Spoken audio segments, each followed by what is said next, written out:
Time right now is 10:31 here on Live Impact News on WCNC Plus. I'm Jane Monreal as we bring you the local headline, and that is we're done with the snowstorm. But we had some record snow over the weekend, and it didn't just impact drivers on our Charlotte area roads. It also created major challenges for public transportation.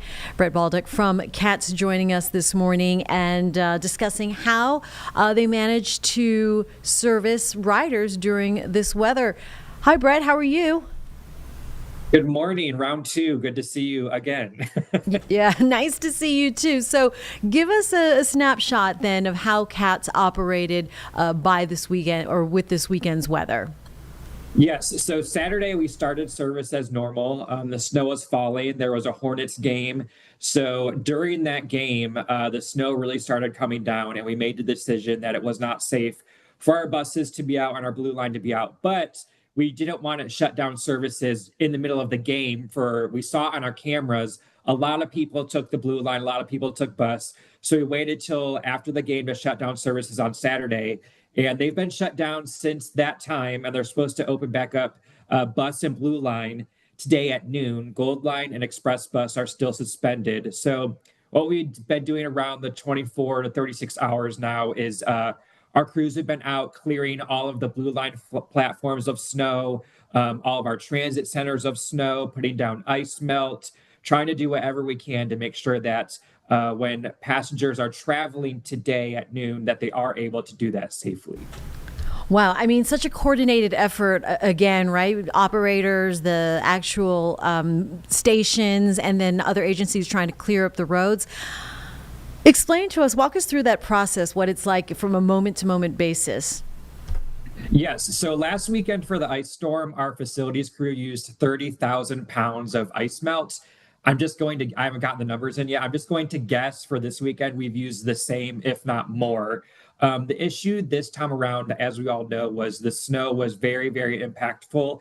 And then also the very, very cold temperatures that we saw this morning. There was a lot of black ice out there. So we really take everything into consideration whenever we do suspend service. We do not take it lightly, but we have to keep the safety of our passengers in mind, as well as the safety of our bus operators, because not only are they driving the buses around the Charlotte area, all over Mecklenburg County. So we know, northern Mecklenburg County may have had more snow than the southern part, but also we have to make sure that our bus operators are safe to get to work, to get to that bus, to drive out to the areas in Charlotte. So all of that is taken into consideration.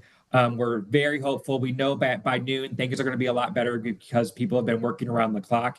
We appreciate everyone's patience over the last couple of weeks. We know that suspending transit, like I said, is not something we take lightly, but it's always safety in mind. Oh, yeah, absolutely. First things first.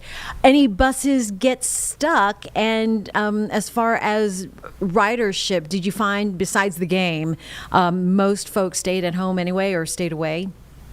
Yes. So other than the Hornets game, most people were staying home, which we appreciate. There were, I think, one or two buses that did get stuck this weekend. There were no passengers on them. We were able to send out our street team to pick up the operator and bring them to safety. And I think there was a bus yesterday stuck on Harris Boulevard that had been there for around 24 hours. We were finally able to go get that bus and tow it back, but the problem was we had to wait because there was other cars stuck on the road, so we could not get there. But the good news is we did have a few stuck, but everyone was safe. There was no passengers. All our bus operators were brought back. But that's also another reason why we had to suspend service was we didn't want, dozens and dozens of buses stuck on the streets. Okay, so that's good. So moving past this initial event and the timeline, noon, hoping to get things back up and running. So the obstacles that remain, just more melting? Yes, the obstacles that remain are just we love that the sun is out right now, but that does melt during the day, and then at night when it gets down below freezing, it just refreezes again. But our Blue Line and bus service will open at noon, suspend at midnight, and we're suspending a little bit early so you can get all those crews in and then go back out and start resalting.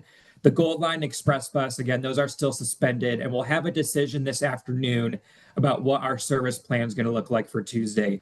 The Gold Line is a little bit harder to open up, as we've discussed before, because that runs on the street and a lot of the platforms are frozen, but our crews are working as hard as they can in these freezing temperatures to make sure that the Gold Line can reopen safely.